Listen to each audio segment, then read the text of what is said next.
C'est vrai ou faux que l'Iran aussi alimente cette matrice terroriste, selon vous? C'est-à-dire que l'Iran a utilisé le terrorisme dans les premières années de la République islamique sous forme d'attentats très violents, de prise d'otages, au Liban ou ailleurs.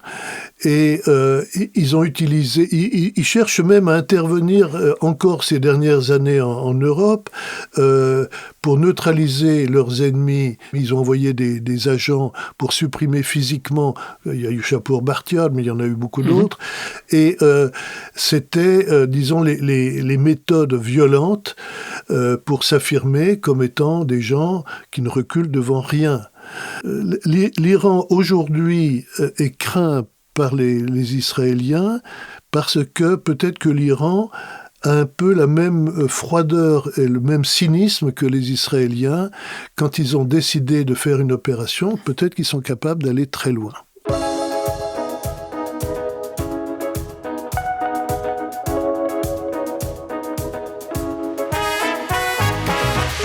Bonjour à tous et bienvenue à un nouveau numéro de Contact. Dans notre collimateur aujourd'hui, l'Iran, qui retient beaucoup l'attention depuis quelques mois, sinon depuis quelques années, mais spécialement depuis le début des opérations militaires à Gaza avec des tensions vives entre Israël et l'Iran. Pour en parler avec nous, Yann Richard, grand spécialiste de l'Iran, qui était, je vous en prie s'il vous plaît, Monsieur Richard, qui était d'ailleurs à Téhéran en 1979, si je ne me trompe pas, au moment où le Shah fut chassé d'Iran. Un moment de bascule, un point de bascule beaucoup plus significatif, je pense, qu'on ne l'imagine aujourd'hui. Je vous disais à micro fermé tout à l'heure, il y a des tectoniques qui se sont déplacées en 1979 et qui ont peut-être plus durablement changé le monde que même la chute du mur de Berlin semble l'avoir fait. Je ne sais pas si vous êtes d'accord avec ça. Oui, je suis un peu d'accord. J'ajouterais quelque chose, c'est que j'étais à Téhéran et comme tous les gens qui ont le nez sur l'événement, je n'ai rien vu à l'époque. D'abord, j'étais trop jeune. J'avais pas beaucoup lu sur l'histoire de l'Iran ni sur la société iranienne. Je m'intéressais plus à la littérature et la philosophie. Et puis, les événements les plus importants me sont passés devant le nez. J'ai repris récemment, et je vais essayer de le publier, le journal que j'ai tenu pendant quasiment toute la Révolution, avec des trous, mais c'est un journal qui est très révélateur. Le jour de la prise d'otage, le 4 novembre 1979, quand l'ambassade américaine a été prise d'assaut par des étudiants désarmés, non armés. Ce jour-là, moi, je m'intéressais beaucoup plus à l'écriture de la Constitution par l'Assemblée des experts qui écrivaient la Constitution de la République islamique que à ce qui se passait autour de l'ambassade américaine, que je n'ai pas vu et je n'ai pas signalé dans mon journal. Et qui allait profondément modifier l'équilibre des forces dans la région et l'histoire jusqu'à aujourd'hui. Bien sûr, bien sûr.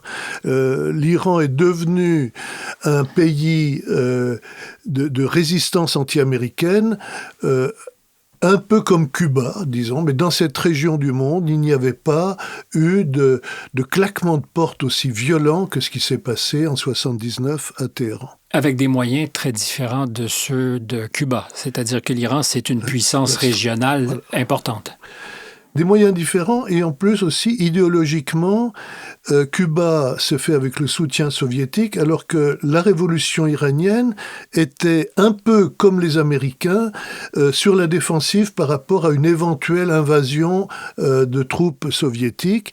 N'oublions pas que peu après la prise d'otage à Téhéran, les forces soviétiques ont débarqué à Kaboul, le 24 décembre 1979. Donc, la hantise de tout le monde, c'était que les Russes profitent du départ du Shah, de la désorganisation de l'armée, pour s'emparer de l'Iran.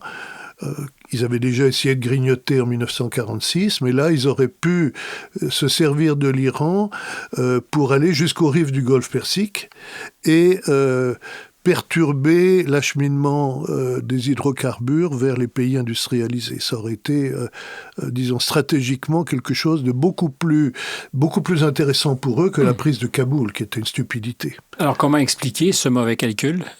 Est-ce que ça s'explique d'ailleurs? Personne n'a anticipé ce qui s'est passé. C'est ça, c'est comme ça qu'on pourrait expliquer. C'est-à-dire que les Soviétiques, ils envisageaient de faire quelque chose dans la région, et je pense qu'ils n'ont pas tout à fait improvisé ce qui s'est passé à Kaboul, mais pour eux, l'Iran était une forteresse imprenable. Il y avait des radars un peu partout, surtout sur le nord de l'Iran, et les Américains étaient prêts à réagir aussi, mais l'armée du Shah était très puissante. Il y avait peut-être 250 000 hommes en armes, et que ce soit l'aviation iranienne qui était très puissante, toutes les armes étaient là, en fait. Et le Shah avait été, pendant 25 ans, sinon davantage, le gendarme de la région pour les Américains. C'est ce qui était très important pour les Américains, de fait, parce que c'est le Shah qui avait imposé cette doctrine à Nixon. Elle était plus ou moins déjà appliquée avant Nixon, mais Nixon l'a plus systématisée. Les Américains ne peuvent pas être directement présents et prêts à réagir à la moindre incursion soviétique. Donc il faut qu'ils fassent confiance à leurs alliés dans les régions du monde où il y a des intérêts vitaux. Et le Shah disait, au Moyen-Orient, ce n'est pas l'Égypte, qui était plus ou moins dans l'orbite soviétique. Ce n'est pas l'Arabie saoudite qui n'a pas de population réelle prête à réagir, qui a des armées de mercenaires, etc. C'est l'Iran. Il n'y a que l'Iran. Donc il faut armer l'Iran. Capable de tenir tête à ce qui était à l'époque l'Union soviétique. Le danger soviétique, voilà. Le danger soviétique. Oui. Les dangers ont beaucoup changé depuis cette époque, quoique les Russes sont encore un peu perçus comme dangereux pour l'Occident. Vous disiez n'avoir rien inscrit dans votre journal personnel le 4 novembre 1979. Vous vous êtes bien rattrapé avec ce livre, Le Grand Satan, le Shah et l'imam, qui raconte un peu justement ces relations difficiles entre les États-Unis et l'Iran sur les derniers, je dirais, jours ou aux derniers jours du Shah. Revenons à l'actualité plus pressante. Vous parliez de l'armée du Shah d'Iran à l'époque, puissante, redoutable, qui faisait peur même aux Soviétiques. Est-ce qu'aujourd'hui, l'Iran est encore une puissance militaire conséquente? Pas du tout la même qu'en 1979, bien sûr. Pour plusieurs raisons. D'abord, l'armée iranienne a été en partie décapitée par la Révolution. Parmi les premières victimes des pelotons d'exécution, il y avait des grands généraux de l'armée du Shah, ceux qui n'ont pas pu s'enfuir d'Iran avant la prise de pouvoir des islamistes. Et cette armée, finalement, a défendu le territoire national quand les Irakiens ont attaqué en septembre 1980 une guerre qui a duré 8 ans. Très coûteuse. Très coûteuse. Alors, souvent, on entend des chiffres incroyables et déraisonnables sur le nombre des victimes. Je pense que 500 000 victimes, c'est déjà beaucoup, mais pour une guerre qui a duré 8 ans, et si vous comparez avec le nombre de victimes françaises pendant la Première Guerre mondiale, qui n'a duré, si j'ose dire, que 4 ans, vous voyez que 500 000 hommes, c'est pas énorme, c'est pas énorme. L'Iran pouvait supporter ce choc démographique et aujourd'hui, ce n'est presque plus sensible.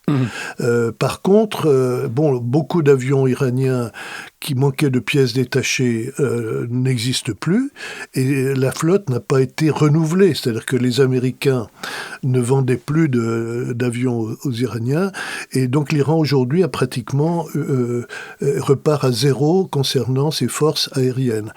Ceci dit, pendant 8 ans, vous avez des gens non seulement qui combattaient dans l'armée régulière, soit des conscrits, soit des militaires de carrière, mais vous avez des militants, des miliciens, les gardiens de la Révolution, qui avaient une base populaire très solide et qui ont fait leurs armes, c'est-à-dire qu'ils ont appris ce que c'était que la guerre, la vraie guerre, Ils ont donné beaucoup de victimes, beaucoup de blessés.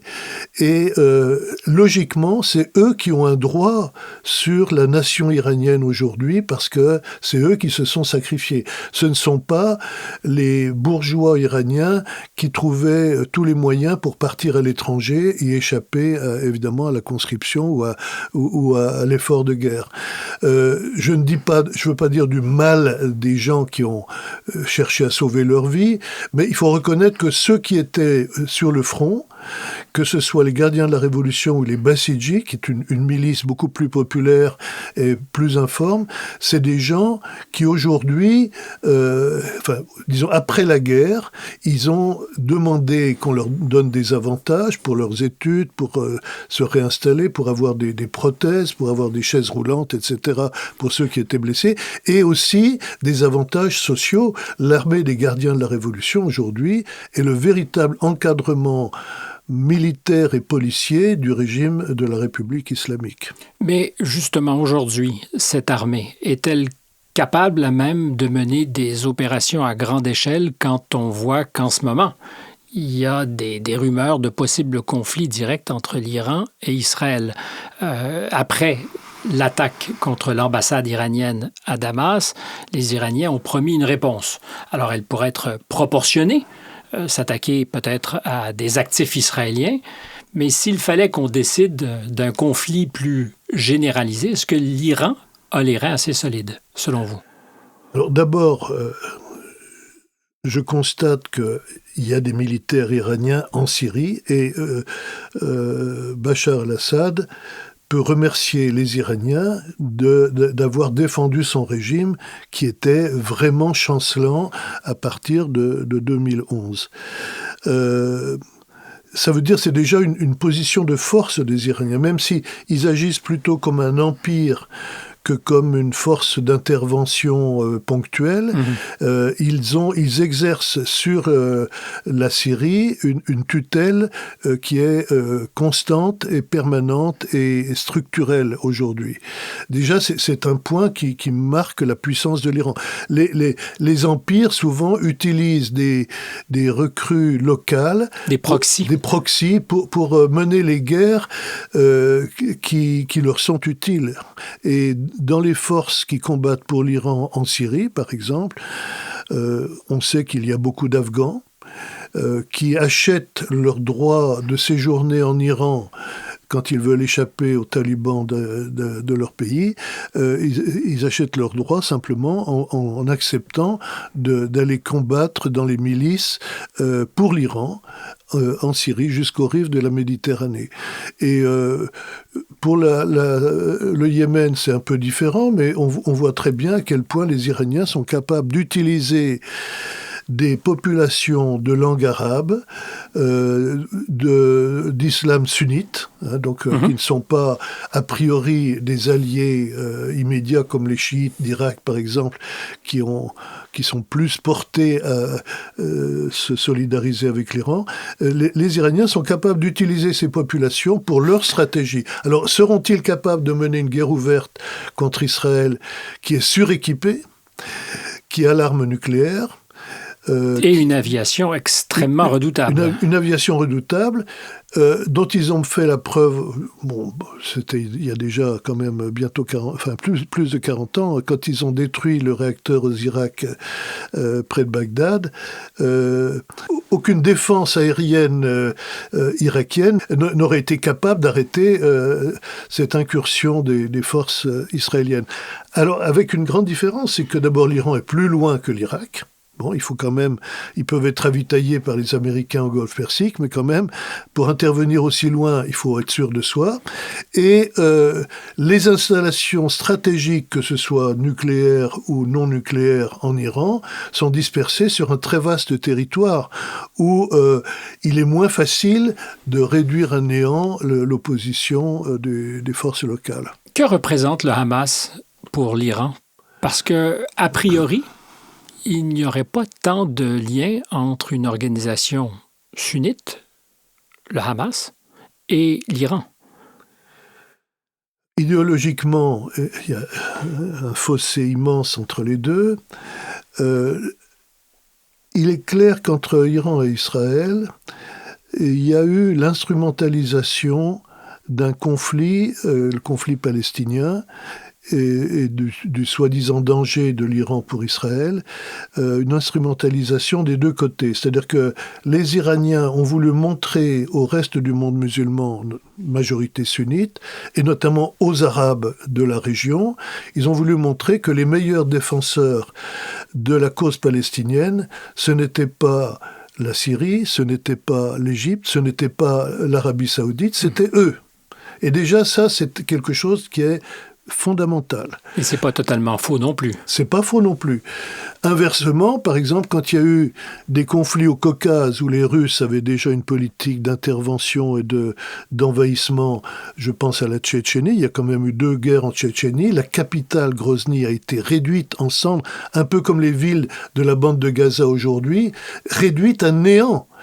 Et nous n'avons rien dit. Et l'Iran n'a rien dit. Vous voyez, c'est-à-dire la sélectivité des sensibilités. Des sensibilités, c'est très net. L'Iran, d'abord, pense à son intérêt stratégique. Et ils ne vont pas affronter les Russes parce qu'ils ont besoin des Russes. Donc, ils ont fermé les yeux sur Grozny. Voilà. Comme pendant la guerre Iran-Irak, c'était, je crois, aussi en 82, c'était en février 82 si je ne me trompe, quand il y avait eu une révolte à Hama en Syrie des frères musulmans contre le régime de Hafez al-Assad, le père. Et il y avait un journaliste de Libération, heureusement, dans la région, qui a fait un reportage magnifique et terrible, parce qu'il y a eu 20 000 morts en un week-end. L'armée est intervenue et a écrasé des quartiers entiers de Hama. Les Iraniens n'ont rien dit. Absolument rien. Et nous n'avons rien dit non plus. On était contents qu'on se débarrasse de ces mauvais islamistes qui étaient prêts à renverser le pouvoir de Damas. Il valait mieux un mauvais pouvoir des Assad plutôt que de voir les frères musulmans s'emparer de Damas. Vous voyez, on est toujours très sélectif dans les interventions. De même, à la fin de la guerre Iran-Irak, excusez-moi, je reviens un peu en arrière dans l'histoire, mais c'est assez instructif concernant notre approche des conflits de cette région. Il y a eu l'histoire de Halabja.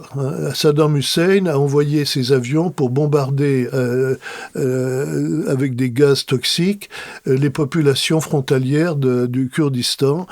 Et nous, enfin que ce soit Bernard Kouchner, les médecins du monde, nous n'avons rien dit. Ça n'existait pas. C'est les Iraniens qui ont dit, regardez, l'allié des Occidentaux, qu'est-ce qu'il fait avec sa propre population kurde. Donc, vous voyez, on est toujours dans l'indignation à géométrie variable. À géométrie variable. Je dirais même, encore pour revenir sur la guerre Iran-Irak qui a duré 8 ans, où nous avons aidé militairement l'Irak, nos médias ont appelé cette guerre la guerre du Golfe à l'époque. Vous ne vous en souvenez pas, vous n'étiez peut-être pas né, mais moi j'étais en Iran. J'étais terriblement né à cette époque, moi j'étais en Iran en tout cas à cette époque, et je peux vous dire que pour nous il n'y avait pas de guerre du Golfe, puisque c'est une guerre qui se passait sur une zone terrestre, la zone frontalière, et c'était une guerre de position, un peu comme beaucoup de batailles dans l'Est de la France pendant la Première Guerre mondiale. Comme en Ukraine aujourd'hui. Comme en Ukraine aujourd'hui, un petit peu. Moins intensif peut-être, mais vraiment c'était une guerre qui ne bougeait pas beaucoup, et en tout cas pas dans le Golfe Persique. Mais ce qui nous intéressait, nous, c'était le pétrole. Oublions ça. Nous, occidentaux ? Nous, occidentaux. En 88, la guerre, il y a eu un cessez-le-feu et il n'y a pas eu de vainqueur ni de vaincu. 2 ans plus tard, Saddam fait à peu près le même type d'attaque contre le Koweït, avec les mêmes prétentions territoriales, soi-disant basées sur des cartes anciennes où le Koweït faisait partie de l'Irak ottoman, etc. Tout le monde a réagi pour défendre ces pauvres Koweïtiens. Et on a chassé Saddam Hussein de là-bas. Qu'est-ce qu'on a dit? C'était une guerre du Golfe encore. C'était la guerre du Golfe. On n'a pas dit la deuxième guerre du Golfe, on a dit la guerre du Golfe. Passons là-dessus. 13 ans plus tard, Bush attaque l'Irak, après l'Afghanistan. Il attaque l'Irak en 2003. Et enfin, il vient à bout de Saddam Hussein. Cette fois, les Israéliens ne l'ont pas arrêté. Et on a dit c'est la guerre du Golfe. Ça ne se passait pas dans le Golfe. Ça se passait en Irak. Voilà. Donc 3 guerres, on leur donne le même nom. Ça permet d'oublier la première où nous avons eu un rôle épouvantable. Alors aujourd'hui... épouvantable parce qu'on était derrière Saddam Hussein.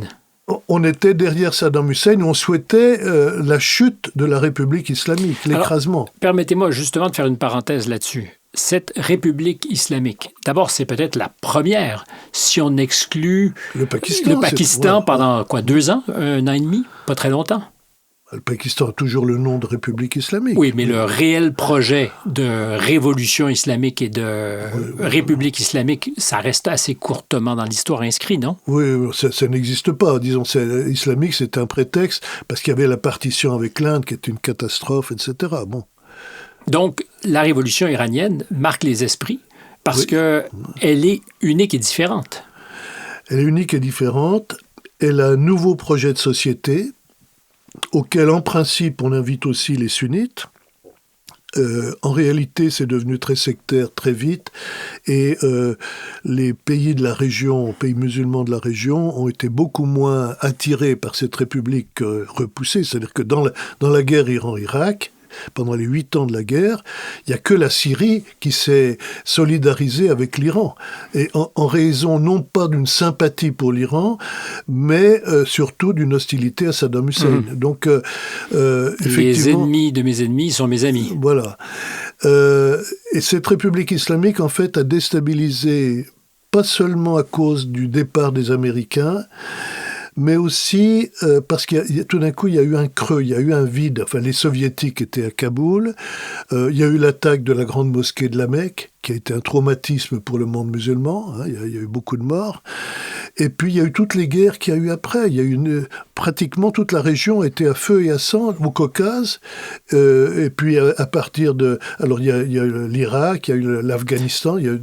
Toute la région était à feu et à sang. Mais en ouvrant cette émission, je vous faisais la suggestion que la révolution de 1979 a peut-être plus radicalement changé notre monde que la chute de l'Empire soviétique ne l'a fait, parce qu'on vit aujourd'hui avec les conséquences de ce monde modulé par un Iran très puissant. En quoi cette révolution a vraiment et profondément changé la donne? D'abord, il y a eu une surenchère islamiste, les attentats, le terrorisme islamiste. On a voulu faire mieux que les Iraniens. Et donc il y a eu la violence, l'hubris dont vous parlez quelquefois dans vos interviews, s'est déclenché. Là maintenant, le monde militant des pays, de tous les pays musulmans, mais particulièrement ceux qui ont le plus souffert, en Afghanistan notamment, peut-être au Pakistan, au Yémen, ils ont voulu faire au moins aussi bien que les Iraniens. Bon, ils n'ont pas réussi. L'effort de... C'est une question d'émulation, selon vous? Il y a aussi l'émulation, certainement. On n'a pas voulu que les Iraniens chiites sortent comme les seuls vainqueurs dans le monde musulman de cette revalorisation de l'islam et d'avoir claqué la porte aux Américains. Donc il y a eu, et je pense qu'il y a un nouveau sursaut anticolonialiste qu'on voit en Afrique aujourd'hui, dans les pays qui nous ont claqué la porte récemment, peut-être bientôt au Sénégal, encore que là ça a l'air très mesuré pour l'instant, mais il y a tout d'un coup... On voit des gens qui s'excitent, sauf que... alors, est-ce que Trump a réussi, avec les accords d'Abraham, à faire une nouvelle stratégie américaine? À mon avis, c'est un échec patent, parce que la guerre à Gaza montre que les populations de tout le monde musulman, mais pas seulement du monde musulman, se révoltent contre ce silence des Occidentaux concernant les massacres commis par les Israéliens. Mais c'était d'ailleurs, je pense, un des objectifs du Hamas que de secouer l'apathie du monde arabe. Il ne voulait pas que les Saoudiens, notamment, aillent jusqu'au bout de l'accord qui était en vue. Et cet accord, de toute façon, avec un point qui ne pouvait pas être réglé, c'est Jérusalem. C'est évident, les Saoudiens ne peuvent pas accepter d'être chassés de Jérusalem, de ne plus être les défenseurs des lieux saints. C'est quand même les deuxièmes lieux saints de l'islam. C'est impossible. Et Jérusalem est une ville musulmane. Alors, voilà, il y a des choses qui sont devenues impossibles. Nous nous sommes habitués à l'idée que les Israéliens étaient la seule puissance démocratique de la région. Là, on voit à quel point cette démocratie est très sélective, et nous avons fermé les yeux sur les colonies en Cisjordanie et sur le traitement odieux que les Israéliens ont imposé à Gaza pendant plus de 20 ans. Enfin, voilà, on ferme les yeux sur tout ça. Et aujourd'hui, les Iraniens, je dirais, sont du bon côté. C'est-à-dire, c'est le pôle de résistance le plus crédible pour faire face au grignotement incessant sur la Palestine. Mais c'est comme ça d'ailleurs qu'ils se définissent. L'axe de la résistance, disent-ils. Oui. Donc les Houthis, le Hamas, le Hezbollah, l'Iran, mais c'est aussi, de notre point de vue, si tant est qu'il y ait un point de vue consolidé en Occident, la matrice du terrorisme, ou perçue comme telle. Je vous entends soupirer. Oui, mais pour moi, ça ne veut rien dire. Voilà, c'est tout simplement, ça ne veut rien dire. Vous allez me dire, les Iraniens sont des fanatiques, c'est des terroristes, c'est des gens... Je ne vous ai rien dit. Oui, bon, vous n'avez pas dit ça. Mais je sais que c'est souvent dans l'inconscient, comme moi, quand je dis que C'est vrai ou faux que l'Iran aussi alimente cette matrice terroriste, selon vous? C'est-à-dire que l'Iran a utilisé le terrorisme dans les premières années de la République islamique, sous forme d'attentats très violents, de prise d'otages, au Liban ou ailleurs, et ils ont utilisé, ils cherchent même à intervenir encore ces dernières années en Europe pour neutraliser leurs ennemis. Ils ont supprimé des ennemis, ils ont envoyé des agents pour supprimer physiquement. Il y a eu Chapour Bartial, mais il y en a eu beaucoup d'autres.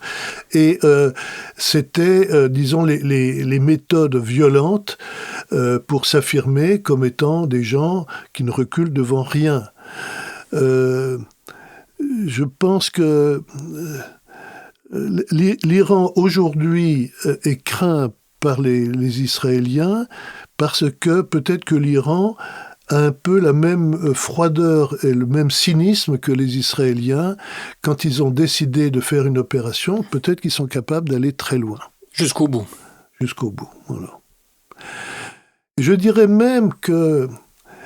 Et là je reviens un peu à mon livre où j'essaye de comprendre pourquoi les Américains ont perdu cette bataille en 79. Je rappelle donc le grand Satan, le Shah et l'imam, parce que rien ne laissait présager, quelques mois, sinon quelques années avant, que le Shah, apparemment si puissant, puisse partir comme il est parti, mais presque du jour au lendemain. En tout cas, très rapidement. Oui, très rapidement. Si on réfléchissait un peu, les Américains eux-mêmes, depuis assez longtemps, avant la Révolution, avaient compris que le Shah était isolé dans son propre pays. Il avait une certaine popularité, mais surjouée et surfaite, parce qu'on ne disait jamais, la police politique, la SAVAK, ne faisait jamais de rapport où elle pouvait oser dire au Shah qu'il n'était plus populaire. Donc on en rajoutait sur les manifestations d'enthousiasme quand le Shah allait quelque part. Et aussi... Mais en fait, de ce point de vue-là, il y a une véritable déconvenue qui est un moment de vérité pour le Shah, que vous décrivez très bien. C'est quand il se rend à Washington, après l'élection du président Carter, dont il doute de la fidélité, parce qu'il aurait bien préféré que ce soit M. Ford qui soit élu, et qu'il découvre, à sa très grande surprise, des manifestants devant la Maison-Blanche, nombreux, pour protester manifestation contre... massive, des milliers d'étudiants étaient venus de tous les États-Unis et du Canada, par tous les moyens, en autobus, en train, n'importe quoi. Et ils ont manifesté. Et il y avait quelques milliers de manifestants pro-Shah qui avaient été recrutés par l'ambassade à Washington. Mais c'était les familles des officiers iraniens qui étaient en entraînement dans des sites militaires aux États-Unis. Et en fait, il fallait séparer ces deux groupes dont les étudiants étaient beaucoup plus nombreux et prêts à en découdre parce qu'ils étaient assistés par tous les Américains qui avaient l'habitude de manifester contre la guerre du Vietnam qui s'était déroulée, qui s'était terminée en 1975, donc très peu de temps avant. Et les gaz lacrymogènes, c'est un épisode pour moi très révélateur. J'ai souvenir des images. On le voit pleurer, non? On le voit pleurer. Alors Carter, dans un texte, prétend que lui et Rosaline n'ont pas pleuré parce qu'ils s'étaient un peu mis à l'écart. C'est faux. Quand on regarde les photos, Carter aussi a pris son mouchoir. Mais ce qui était nouveau, c'est qu'en Iran, on a osé montrer ces images du Shah sur le podium qui pleure littéralement. Et ça, les Iraniens qui ne voyaient que des photos du Shah triomphant et dans sa pleine virilité, etc., tout d'un coup, ils ont dit « mais le Shah est comme tout le monde. C'est un homme faible. » Voilà, et quand il y a des gaz, il pleure comme tout le monde. Et c'est très intéressant que... C'est un moment pivot. C'est un moment pivot que Carter a voulu rattraper bêtement. Et il y a eu beaucoup de sottises dans l'attitude de Carter. Carter devait aller en Inde peu de temps après, à la fin du mois de décembre, et il a dit, mais finalement, l'Iran est entre la Pologne, où il était avant, et l'Inde, donc je vais aller demander au Shah de passer la nuit de la Saint-Sylvestre à Téhéran. Et le Shah ne demandait que ça. Ça a duré moins de 24 heures. Hein. Mais Carter en a profité pour faire un discours absurde, où il disait que l'Iran était une oasis de stabilité dans un monde complètement fou, notamment au Moyen-Orient. C'était donc ignorer ce qui, en Iran, était en train de se passer, ce qui bouillonnait. Ce qui bouillonnait. Carter ne voulait pas le voir parce qu'il n'avait pas intérêt à le voir. Et le soutien immodéré de Carter au Shah, avec des coupes de champagne où il n'y avait certainement pas une goutte de champagne, mais peu importe, ce soutien... Alors, on était en plein pendant le mois religieux de Muharram, qui est un mois particulièrement de dolorisme. C'est un peu comme la Semaine Sainte chez les catholiques du monde latin. Tout le monde pleure pour Jésus dans le monde chrétien, et là-bas, c'était pour l'imam Hussein. Et pendant ce temps, le Shah fête le Nouvel An des Américains, qui n'est pas le Nouvel An iranien, avec une coupe de champagne, alors que lui ne buvait déjà plus de champagne parce qu'à cause de son cancer. Voilà. Mais c'est absurde. Mais une semaine après, le Shah... Mais les images font des fois l'histoire. Et c'est une cette image qui est désastreuse. Et une semaine après, le Shah, prenant au pied de la lettre l'éloge que venait de lui faire Carter, fait publier dans un grand journal iranien, et Telahat, cet article incendiaire, injurieux et plein de choses stupides sur Khomeini. Bon, et ça met le feu aux poudres. Le lendemain, voilà, il y a des dizaines, peut-être des centaines de morts à Qom, des gens qui étaient ulcérés, qu'on ait pu traiter dans la boue l'ayatollah Khomeini.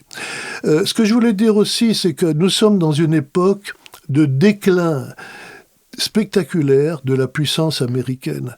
La guerre du Vietnam a été catastrophique. Et les Américains en Iran ont perdu la face complètement.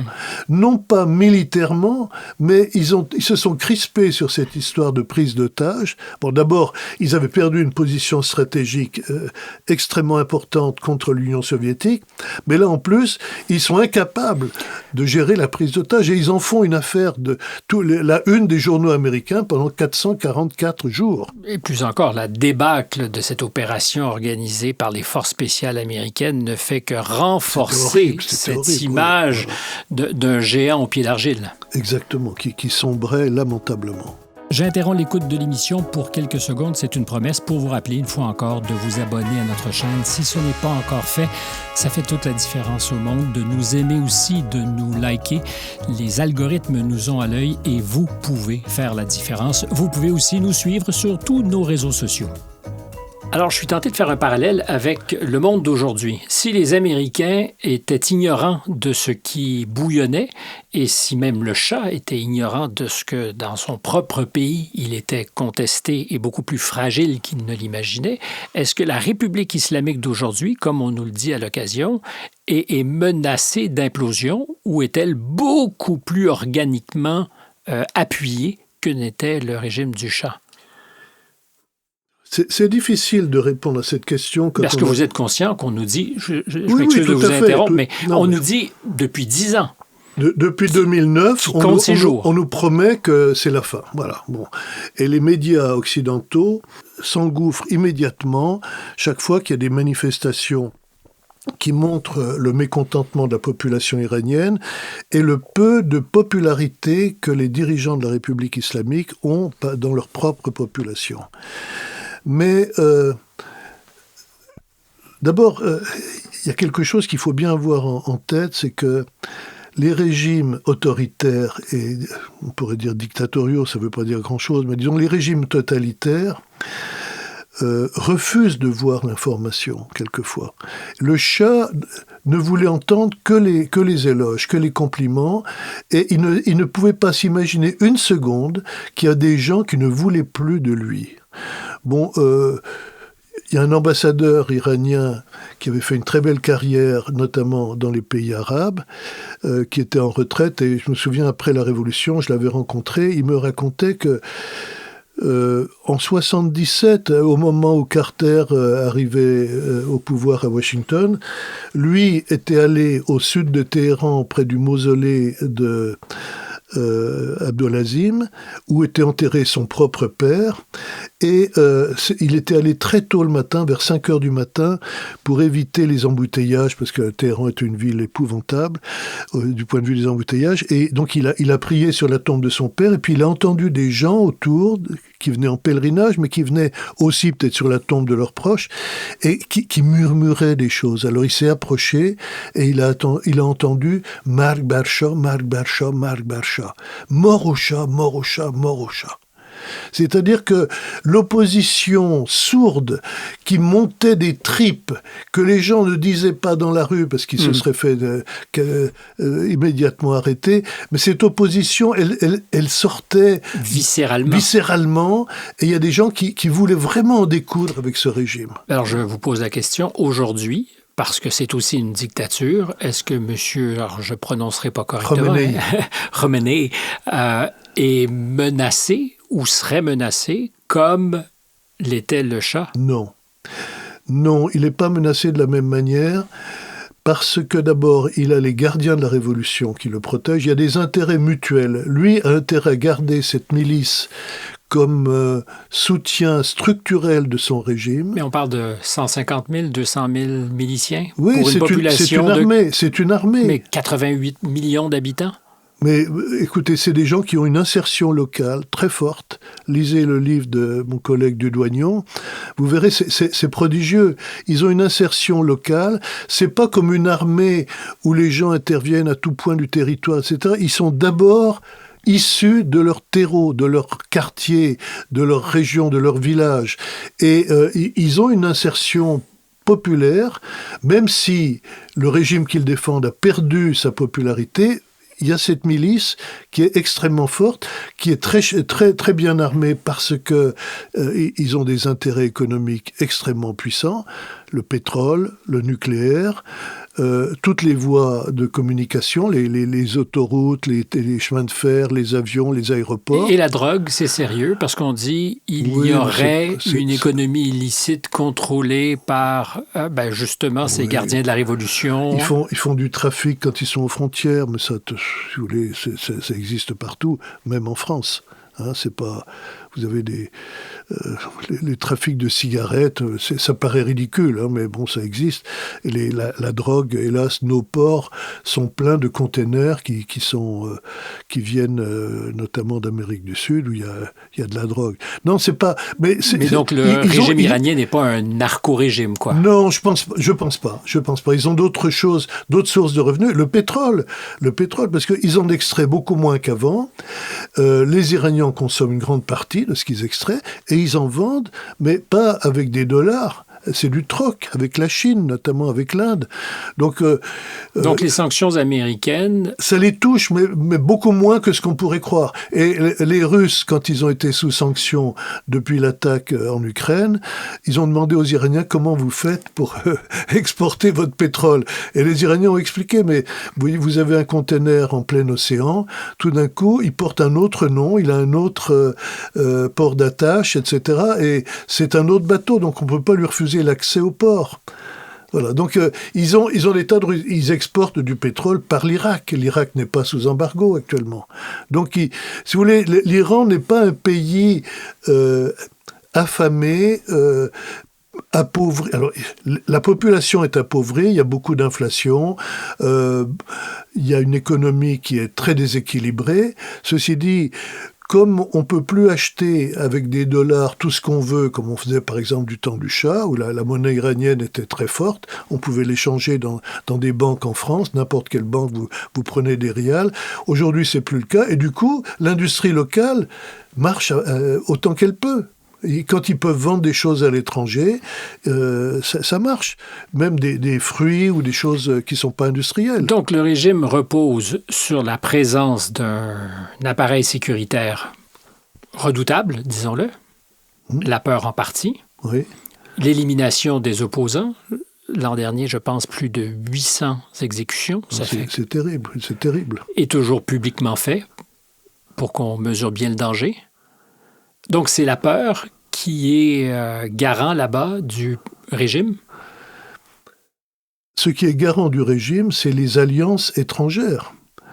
La Chine, la Russie, quand ils font du troc, c'est une manière de continuer à exploiter leurs richesses et d'en tirer le meilleur parti, même si les gens préfèrent des pneus américains que des pneus chinois. Mais ils ont de puissants intérêts avec leurs voisins russes, avec l'Irak, avec le Pakistan et l'Inde, avec l'Arabie saoudite, probablement, ça va reprendre. Donc l'Iran a des ressources. Il ne faut pas croire que l'embargo américain a supprimé tout ça. La population n'est pas heureuse. D'abord, eux, ce qu'ils veulent, c'est pouvoir avoir une stabilité de leur argent, arrêter l'inflation et que l'économie permette aux jeunes qui ont fait des études de trouver une bonne situation dans le pays. Alors, beaucoup s'expatrient encore aujourd'hui. Parce qu'ils sont super diplômés, les Iraniens. Ils sont extrêmement très diplômés. Qualifiés. Et les Américains profitent beaucoup de l'exode des cerveaux. Je pourrais citer un Iranien que je connais bien, qui jusqu'à ces dernières années, maintenant il est largement à l'âge de la retraite, mais il venait animer des séminaires dans les plus grandes universités iraniennes, l'université Sharif notamment à Téhéran, en anglais, et c'était des séminaires de mathématiques. Il sélectionnait les meilleurs et il leur obtenait des bourses pour Harvard, pour UCLA, pour toutes ces grandes universités américaines, ou peut-être pour McGill. Mais inversement, est-ce qu'il n'y a pas aussi, parce que ça a été beaucoup dit depuis 2 ans, est-ce qu'il n'y a pas un risque de ce que l'Iran soit à même de faire des campagnes de désinformation, sinon de manipulation de l'opinion à grande échelle aux États-Unis et ailleurs? On a soupçonné que depuis quelques années, les Iraniens le faisaient, avec des relais, justement, parce que, vous venez de le dire à l'instant, il y a des Iraniens un peu partout, une diaspora puissante, forte à Los Angeles et ailleurs, qui sont autant de relais potentiels pour la République islamique. Alors, quand ces étudiants ou ces chercheurs pensent à retourner dans leur pays, ils sont un peu prisonniers. Donc ils peuvent effectivement participer à des opérations de déstabilisation, de manipulation de l'opinion, etc.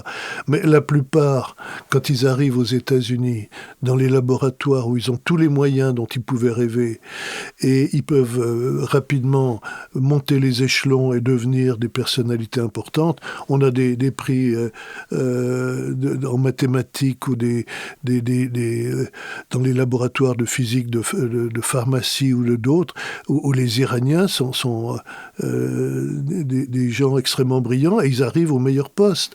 Donc ceux-là, ils ne cherchent pas à retourner en Iran. Et c'est un peu perdu pour la République islamique, mais ça fait partie de cette politique que l'UNESCO a dénoncée depuis longtemps, où on achète les cerveaux. Ça ne coûte rien aux États-Unis d'avoir un chercheur qui a déjà fait le principal de sa formation et qui vient juste se spécialiser. Un actif net pour le pays, actif net. Sans l'ombre d'un doute. Quel rôle joue la Russie aujourd'hui dans cette république islamique, compte tenu de ce que la guerre a un peu changé la donne? Je parle de la guerre en Ukraine et que les Iraniens ont participé à l'effort indirectement peut-être, mais en fournissant des armes, des drones. Des drones, oui, oui. Alors, il faut rappeler que les Russes ont un peu moins que les Britanniques, mais quand même fortement depuis le 19e, l'image d'un pays qui cherche à envahir, à accaparer les ressources, et c'est une puissance menaçante. C'est-à-dire c'était une puissance impériale, et notamment jusqu'à la Première Guerre mondiale, et même pendant la Seconde Guerre mondiale, d'ailleurs jusqu'en 1946. Pour les Iraniens. Pour les Iraniens. Et donc les Iraniens, on ne peut pas dire que les Iraniens aiment les Russes. Ils se méfient des Russes. Ils savent que c'est un pays prédateur et ce n'est pas leur allié, leur ami naturel. D'abord, il y a très peu de musulmans proportionnellement en Russie et donc c'est pas une puissance musulmane. Et en même temps, les intérêts locaux ou régionaux de la Russie sont très divergents par rapport à ceux de l'Iran. Mais je vous ai cité tout à l'heure le cas de la Tchétchénie. Les Iraniens ont fermé les yeux sur les horreurs de Grozny parce qu'ils n'avaient pas intérêt à s'aliéner l'alliance ou l'aide de la Russie dans le domaine militaire, notamment pour des qui ont missiles. Pris un peu le relais des Américains. Plus ou moins, parce que la technologie est moins avancée, mais de fait, ils ont pris la place des Américains comme protecteurs, comme grande puissance protectrice. Mais on en parlait avant de commencer cet entretien. Cette guerre en Ukraine, pour l'Iran, c'est la possible ouverture aussi de nouvelles voies navigables. Ah ben c'est prodigieux. Quand on regarde la carte des voies par lesquelles l'Iran pourrait exporter ses richesses, notamment le pétrole et le gaz, il est évident que passer par la Russie, c'est une aubaine pour eux, et notamment arriver par le canal de la Volga, qui est à très gros gabarit, arriver jusqu'à la mer d'Azov et à la mer Noire. Donc, si on leur coupe le golfe Persique, ils ont une voie de sortie qui est potentiellement très intéressante, sauf évidemment s'il y avait une catastrophe russe dans la guerre avec l'Ukraine. Catastrophe au sens où la Russie perdrait la guerre en Ukraine. Voilà, elle serait obligée de se retirer, notamment de la mer d'Azov ou de Crimée. Ce serait pour les Iraniens, ce serait évidemment quelque chose de très douloureux. Donc ils sont des alliés de facto, compte tenu de ce qu'il y a des bénéfices sonnants et trébuchants pour eux. Oui, alors déjà du temps du Shah, les Soviétiques avaient construit une immense aciérie au sud d'Ispahan, qui fonctionne toujours, qui utilise hélas beaucoup d'eau, et ça c'est une catastrophe écologique parmi d'autres que les Iraniens doivent affronter. Et puis, quand les Occidentaux se sont retirés de tous les projets nucléaires de l'Iran, que le Shah avait projetés, c'est les Russes qui ont repris, par exemple, la centrale de Bushehr, qui fonctionne aujourd'hui, qui fabrique de l'électricité nucléaire. Donc les Russes, je ne sais pas si dans le domaine militaire, les Russes, en principe, non, parce que même les accords de Vienne en 2015, les Russes en étaient solidaires. Normalement, ils n'ont pas le droit d'aider les Iraniens à développer le nucléaire militaire. Mais il n'est pas impossible qu'il y ait quand même une collaboration dans ce domaine. Vous croyez que le président Obama avait raison de rouvrir les relations, lever une partie des sanctions et de travailler à encadrer le développement de l'énergie nucléaire civile? Écoutez, je pense que l'intérêt américain aurait été de continuer dans cette ligne, effectivement. John Kerry avait repris les négociations avec les Iraniens avec succès, puisque le JCPOA, qui a été signé donc en juillet, le 14 juillet 2015, c'était à l'avantage de tout le monde. Et les grosses sociétés européennes ou américaines... salivaient. Ils se pressaient. Ils étaient tous retournés à Téhéran. Ils avaient leur carnet de commandes rempli très vite. Et puis, les Américains ont tout arrêté. Même avant que Obama retire la signature américaine. Et les Européens, en fait, n'ont rien fait. Rien. Pour compenser ce retrait américain, parce que nous n'étions pas obligés de nous aligner sur la position américaine. Mais d'un point de vue, je dirais presque cynique, mais qui serait aligné strictement sur les intérêts américains. La décision de M. Trump de mettre un terme justement à ce protocole avec l'Iran et de les affamer davantage, sinon de les étrangler davantage, les Iraniens, m'a donné à distance l'impression qu'ils n'avaient plus les moyens de bien supporter le Hezbollah, peut-être le Hamas, et donc que du point de vue des intérêts stratégiques des Américains, ça fonctionnait. Cette guerre d'attrition livrée contre l'Iran. Oui, on peut dire ça, sauf qu'il n'y a pas que les Américains qui sont de grandes puissances économiques. Hein. Si vous regardez la Chine ou l'Inde, je suis d'accord avec vous. Il peut y avoir d'autres intérêts ailleurs dans le monde. On pourrait faire l'histoire de tous les embargos. Moi, je ne suis pas spécialiste de ça, mais on a vu que l'Afrique du Sud a continué à vivre même sous embargo pendant très longtemps. On peut Cuba. Oui, Cuba, bien sûr, mais il y a 1000 exemples. C'est pas ça qui va arrêter les Iraniens. Je pense que ce régime a beaucoup de mal avec sa propre population, qui n'est plus convaincue, qui voit avec méfiance tout l'argent qui est déversé pour soutenir la cause palestinienne ou la République syrienne. Méfiance parce qu'ils disent mais pourquoi on dépense de l'argent pour les Palestiniens? Comme les républicains le font au Congrès en disant pourquoi on dépense tout ce fric pour les Ukrainiens? Un peu ça. C'est-à-dire qu'ils ne voient pas du tout l'aspect positif de l'empire potentiel de la République islamique dans cette région. Ils voient simplement des dépenses qui sont faites pour des gens pour lesquels ils n'ont pas une sympathie immense.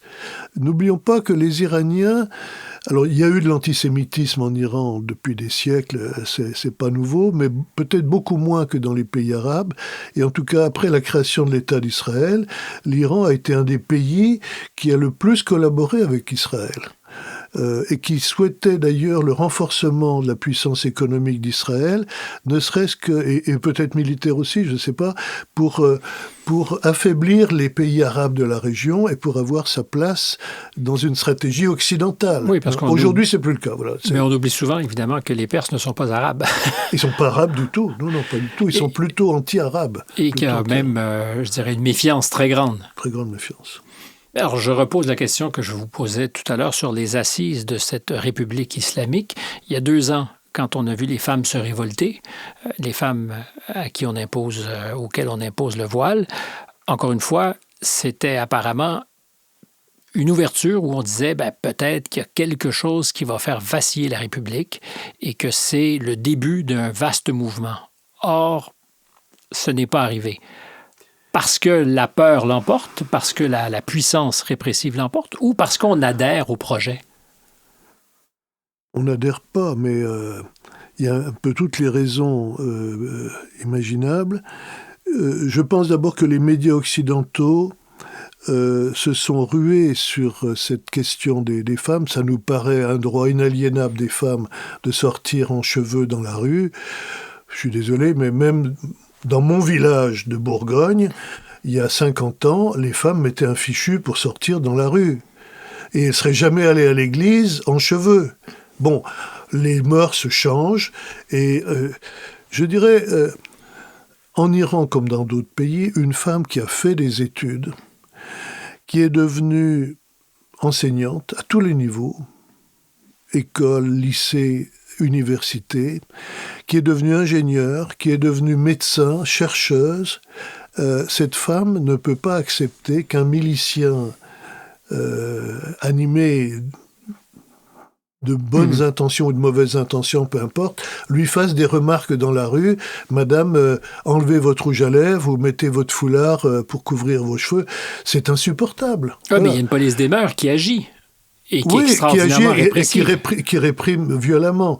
Mais ce que je veux dire, c'est que si les femmes se sont révoltées contre ça, c'est aussi qu'elles sont arrivées à un niveau de formation, d'études équivalent à celui des hommes, voire supérieur.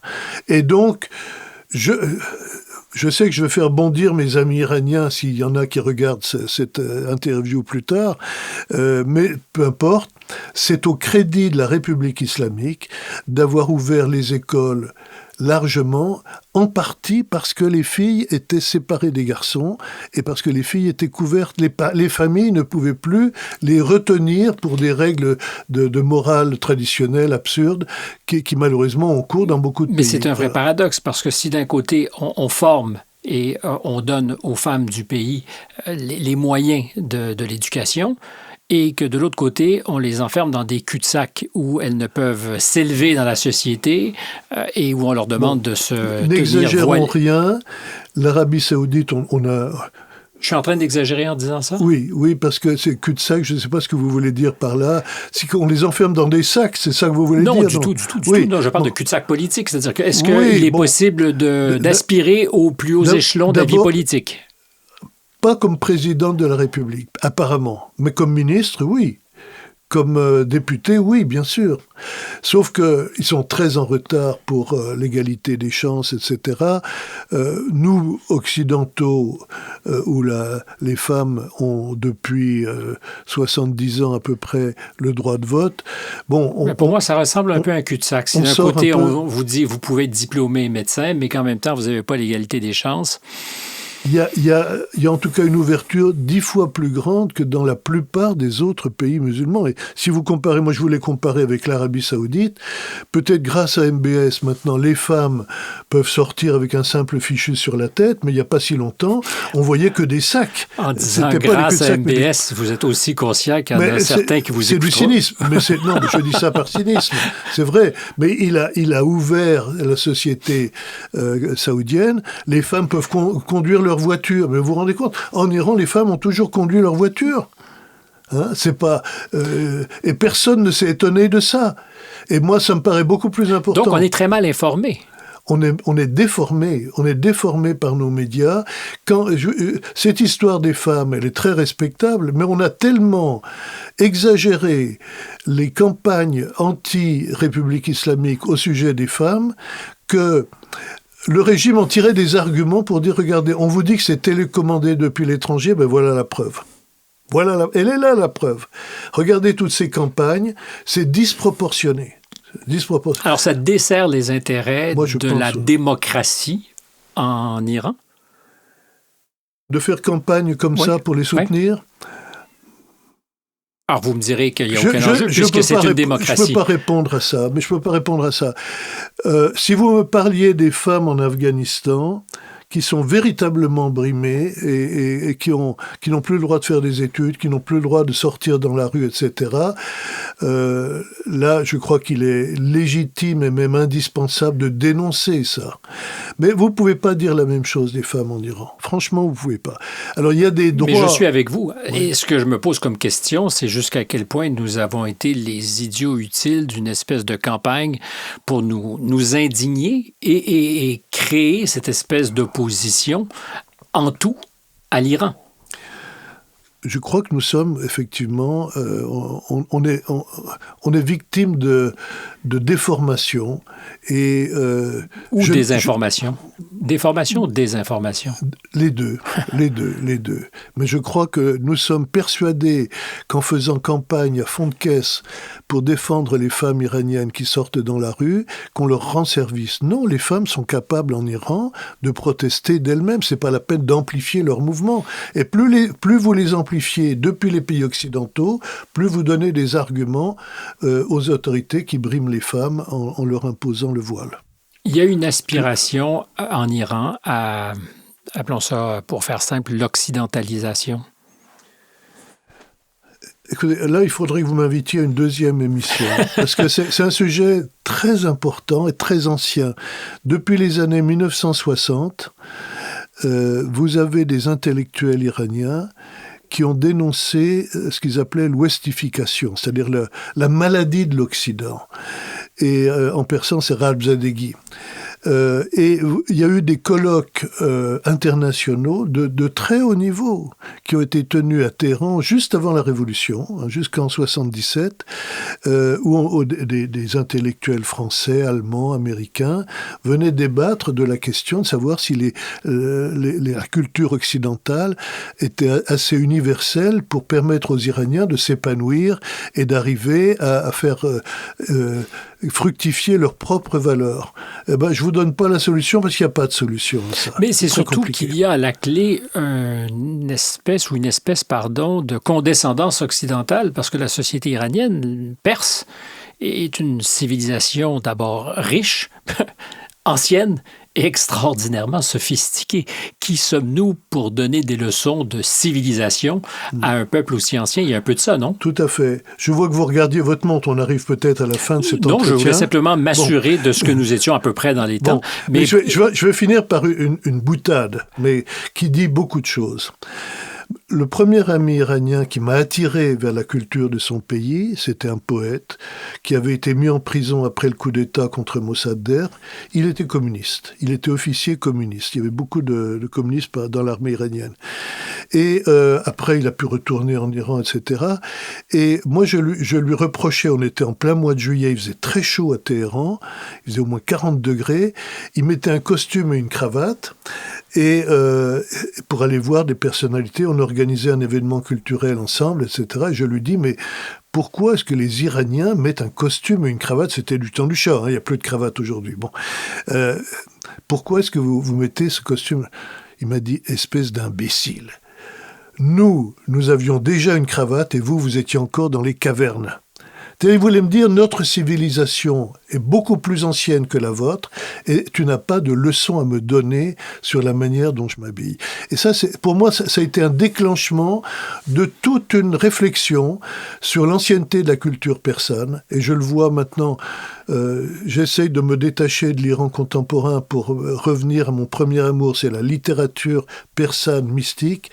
Je vois des textes d'une sophistication, d'une finesse, d'une intelligence extraordinaire du haut Moyen-Âge. À l'époque, on commençait à avoir une littérature populaire, etc., mais on était bien loin des Iraniens. La civilisation en Iran a beaucoup de choses à nous apporter encore aujourd'hui. C'est peut-être pour ça que je vous parlais de cette condescendance occidentale que nous avons aujourd'hui quand on regarde ce qui s'y passe là-bas, même si nos intérêts apparemment ne sont pas convergents. On a forcément des rivalités et des hostilités, notamment tout ce qui touche à l'islam devient tellement sensible aujourd'hui, et les Iraniens sont bien sûr de l'autre côté. Ils essayent d'utiliser ce vecteur de mobilisation et ils l'utilisent contre l'Occident, ce que je peux très bien comprendre, bien que je sois moi-même occidental et je suis ni iranien ni musulman.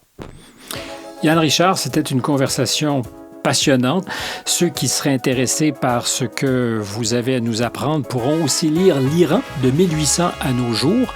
Alors là, évidemment, ça ne donne pas la pleine mesure de cette histoire ancienne, mais quand même, ça nous rappellera que c'est une histoire qui n'est pas nouvelle non plus.